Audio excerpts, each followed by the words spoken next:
What first attracted me to the show, well, it was an interesting story because I said no 3 times. I got a phone call from Shauna Minoprio, who was our first producer, and she said, we're doing the show and we think you'd be great for it. And I said, I'm not interested. And partly because there were some reality shows that were already on, I wasn't crazy about them. And then she asked again, and I knew that they did Project Runway and Project Greenlight when I was a fan of both. And they asked if they can come and just get me on film, on camera. So they sent someone in, they did a little interview similar to this, and then they called me and said, can we get can you come to LA for a screen test?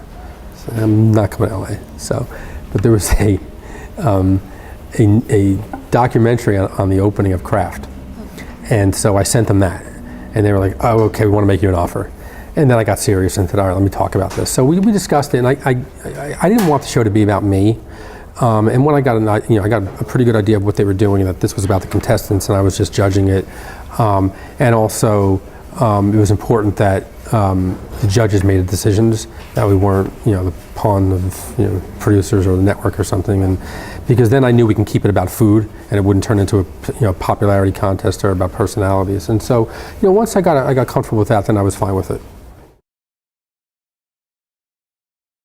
Number one, what's really great about the production team, the Magical Elves, and my involvement, and even Gail and Padma, is that we will try things new all the time. For instance, we used to do all the discussion about the food that we ate was at the judges' table, and then one day we were sitting on a stoop. We did this shot. It was like a neighborhood block party. We were in Chicago, and the four of us were sitting on a stoop, and we were just talking about some of the dishes. Now, typically we tried not to, because we want the conversation to be fresh, and so one of the producers heard us, and there was like an open mic, and they were like, can you guys not talk? And we were like, well, why don't you just shoot this? And they were like, yeah, that's a great idea. So they actually came and shot it, and so that started the sort of, we call a mini delib that we would have at the location. And so that's just an example of some of the things that we do. So every season it changes. We don't kind of sit back and go, well, we have a formula and that's it. We'll always kind of try to change things. Of course, the contestants are always new, and I think the location plays a big role too. Every season it's a new location. I think that location plays a pretty important role in the season.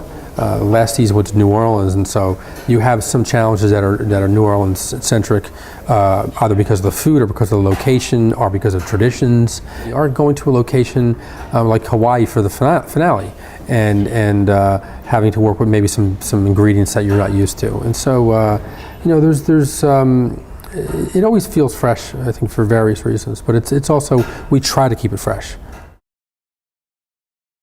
Casting is important, but I think early on in the first couple seasons we were casting a few amateurs and maybe some students. It doesn't work. An amateur or even a first-year culinary student cannot keep up with the pace that it takes to put food out. You have to have really good knife skills. You have to be able to think about food very quickly, because you get the challenge and you have to just jump right in, which isn't the way a lot of chefs work. Some chefs plan things out, they sketch things out, they cook just several times before they present it. This is very different, and so you have to be on your game to compete. I think that's number one.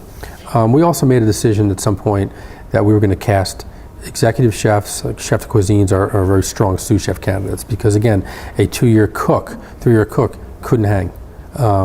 So casting is important. Obviously personalities are important in making the show, but I think we need to have really strong cooks that come with personalities, not someone with a strong personality who can maybe cook.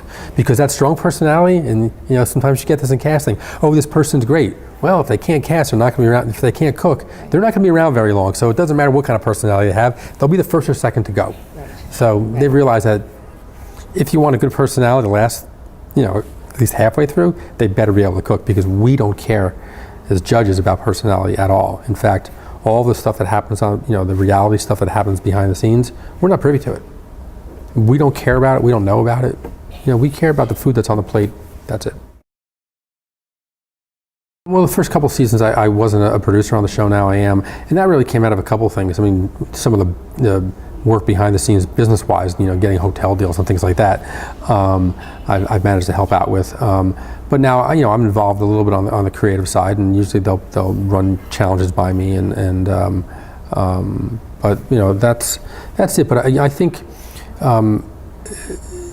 making sure that food is what we're focused on, because it could very easily go in a different direction, and just really making sure, number one, and I've heard this on a lot of shows, this doesn't happen. The second that food is cooked, we're eating it.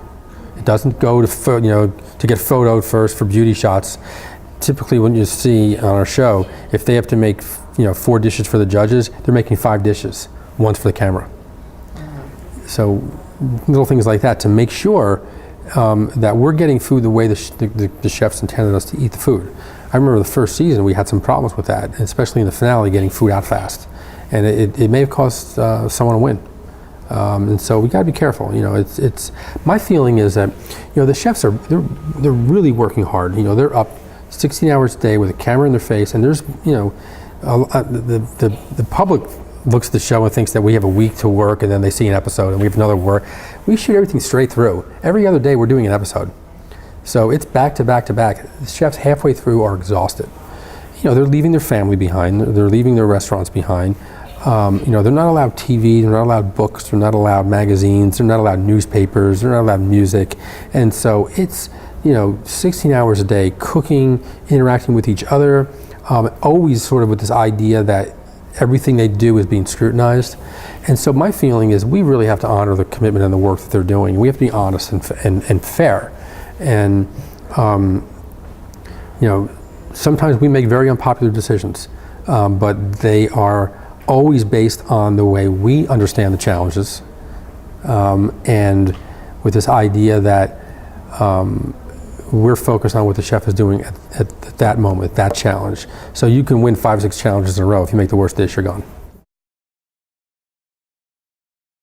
I think it's popular because we have a real double threat. The reality TV junkies can come in and see reality, and the food, people who love food are getting, there's a lot of focus on the food. I also love that kids watch the show, and we have a lot of, I was just down at the Food and Wine Festival in Miami, and you get kids, 8, 10 years old come up to you, and they're just, so happy that they're learning something about food.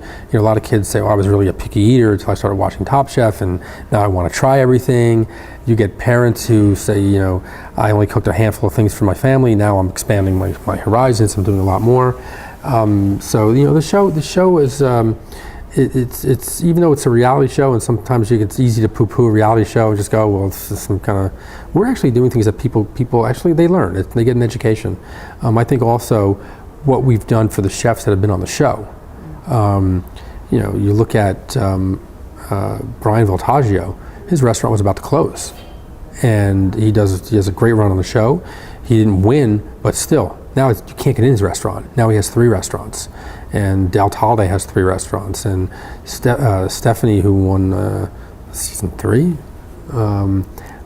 she has a couple restaurants now and is doing really well. So we had Michael Voltaggio is doing really well with his restaurants in Los Angeles, and Kevin Gillespie, and so many of our chefs have gone on to do such amazing things. And so someone's casting right, because this isn't just this idea that we're casting for reality TV and you'll never see these people again. No. People are going on to have really significant careers. The chefs that we have to have on, they have to have a career. If they don't, then everybody knows it's a hoax.